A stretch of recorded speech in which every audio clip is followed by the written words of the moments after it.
Voilà, je pense qu'on n'a pas besoin de dire plus, on se retrouve pour une présentation de clavier encore une fois, allez c'est parti.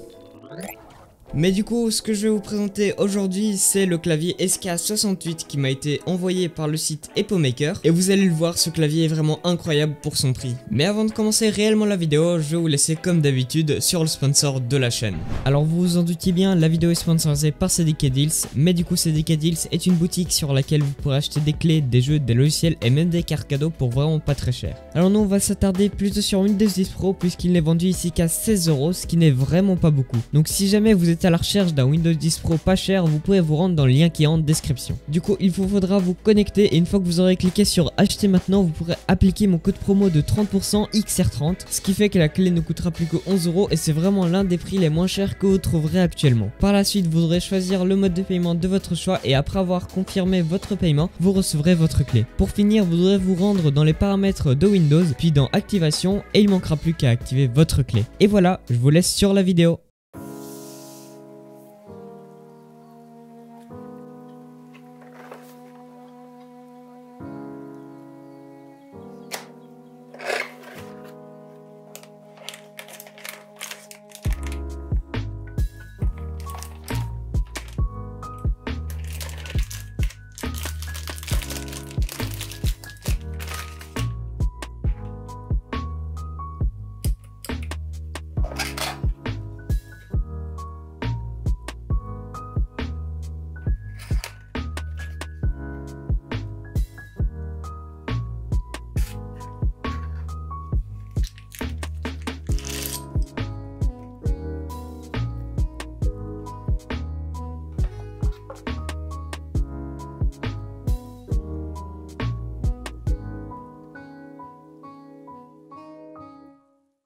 Alors peut-être au début, vous allez peut-être croire qu'il s'agit d'un clavier 60%, mais pourtant, il s'agit bien d'un clavier 65%. Alors la seule différence qu'il y a d'un point de vue de taille, c'est qu'on va avoir une rangée de touches en plus par rapport au clavier 60%, donc au niveau des mesures, le clavier mesure 32 sur 11 cm, donc par rapport à un clavier 60%, on a simplement 2 à 3 cm de plus, donc c'est rien du tout. Mais par contre, ce qui change beaucoup par rapport à un clavier 60%, c'est son ergonomie.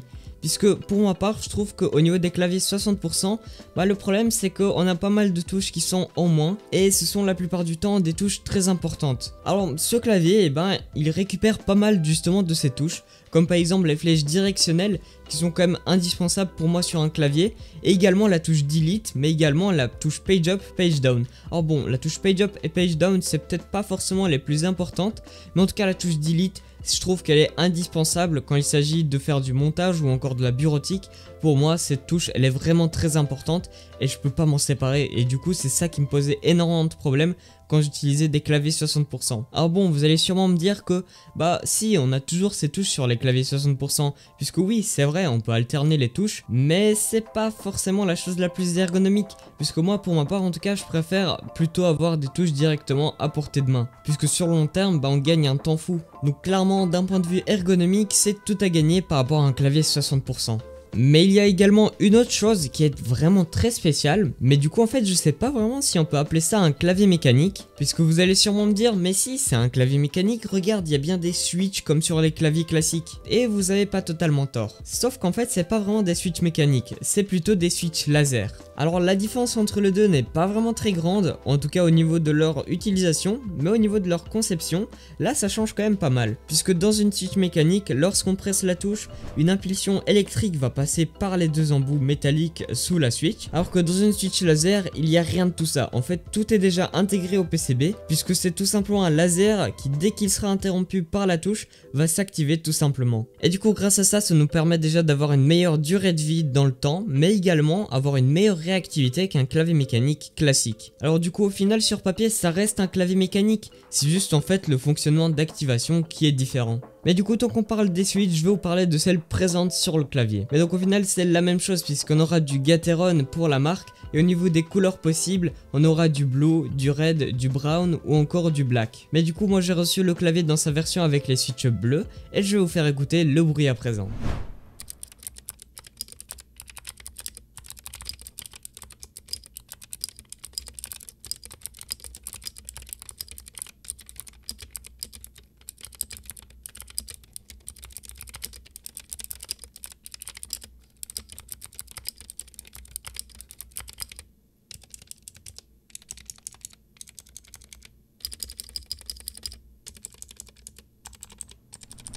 Mais il y a encore un point que je vous ai pas dit par rapport au Switch, c'est qu'en fait le PCB est hot swappable. Et donc ça veut dire que vous pouvez enlever la Switch directement avec un switch puller sans vous casser la tête. Mais faites attention quand même parce que la plate du clavier peut se rayer assez facilement. Et donc je vous conseille quand même de ne pas foncer comme un bourrin quand vous enlevez la Switch. Alors maintenant je vais vous parler du design même du clavier. Donc déjà le clavier est proposé dans 3 coloris différents, du gris, du blanc comme pour ma part ou encore du blanc mais avec des touches de rose. Alors au niveau définition, j'ai limite rien à lui redire, il est extrêmement bien fini et est fait avec des matériaux de plutôt bonne qualité. Mais il y a peut-être un petit point que je trouve un peu dommage, c'est qu'au niveau de la touche F, il y a une légère fuite de lumière, mais c'est juste un défaut de fabrication, du coup logiquement vous n'êtes pas censé avoir ce genre de problème. Mais donc tant qu'on parle des keycaps, on va s'attarder là-dessus à présent. Alors déjà ici on a un profil en GSA, donc c'est clairement pas un profil qu'on trouve d'habitude sur les claviers mécaniques, et la particularité de ce profil c'est déjà sa forme qui est plutôt inhabituelle comme je viens de vous le dire, mais également le fait que tous les niveaux de R1 à R5 vont avoir la même forme, comparé à un profil OEM où là chaque niveau aura une forme différente. Alors au niveau des matériaux, les keycaps seront faites en PBT, mais par contre elles laisseront pas passer le RGB vu que les symboles seront directement imprimés sur les touches. Au niveau du branchement, comme vous l'avez vu dans l'unboxing au début de la vidéo, il sera fait avec un câble USB-C qui sera en plus de ça tressé et va avoir des petites touches d'aluminium qui donnent un petit côté premium.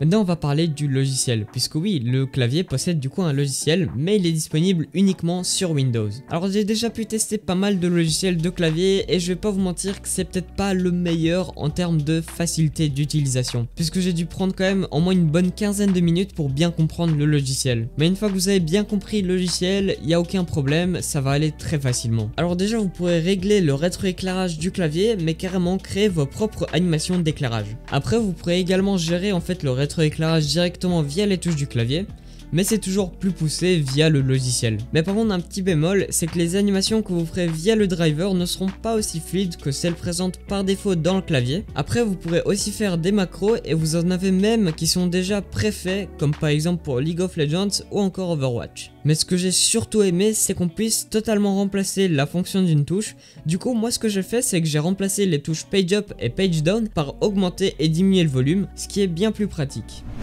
Alors maintenant pour ce qui est de son prix, le clavier est vendu normalement au prix de 80 $, ce qui vaut 67 €. Mais actuellement le clavier est en promotion, donc il est vendu à 63 $, ce qui vaut environ 52 €. Donc clairement pour 52 €, ce clavier en fait il vaut vraiment le coup. Il a vraiment des fonctionnalités qu'on trouve pas habituellement sur des claviers à ce prix là. Et franchement, je peux que vous conseiller à ce prix là. Mais du coup si jamais le clavier vous intéresse, sachez qu'il sera bien sûr dans la description. Et donc voilà, on commence du coup à arriver vers la fin de cette vidéo. Si elle vous aura plu, en tout cas n'hésitez pas à mettre un petit pouce vers le haut et aussi à vous abonner à la chaîne si ce n'est pas déjà fait. N'hésitez pas également à me suivre sur Twitter, c'est @xrtv, et également à rejoindre mon serveur Discord qui sera dans la description. Sur ce, moi je vous dis à une prochaine vidéo. Allez ciao tout le monde, c'était XR.